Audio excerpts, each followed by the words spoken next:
Шындап келген кезінде қараңызшы. Менің айтқым келгені, бұл өмірде адамдар бірін-біріне құрметпен қараса, әйтеуір сіз біздік болса, әр адам жақсы өмір сүрсе деген ой ғой. Қараңызшы, әр ана өзінің келініне қызы сияқты қараса, өмір қалай болар еді? Өзінің қызы ұқсатып, және ашып, сәл ауырса, жоқ жата ғой. Бұл келіндердің қараңызшы, өзіміз ауру қыламыз ғой, шындап келген кезде ше. Неге жатыр анау? Сәл ауырып енді мазасыздан жатып қалса кейбір кезде неге жатыр ол? Ол анау болды, робот. Біз жаңаға робот алған сияқтымыз, ол жұмыс істеу керек, ол жүру керек, ол тұрмау керек, ол ауырса да жатпау керек, ол аузына дәріні тығу керек та болды, бірден жазыла беру керек деген сияқты да.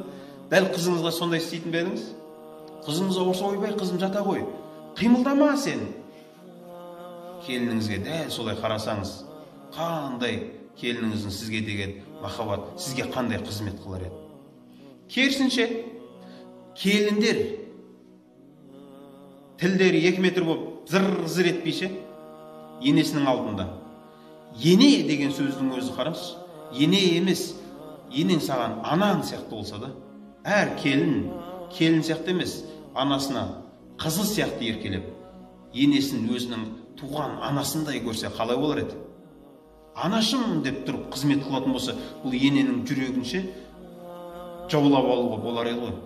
Бізде де ол келіндерде де бар ғой, бүйтіп қырсықта ұстап тұрып қалады ғой. Кейбір сөздерге қадалып та. Әр ене келінін қыз сияқты көрсе, әр келін енесін өзінің анасы сияқты көрсе, өмір керемет болар еді деп ойлаймын.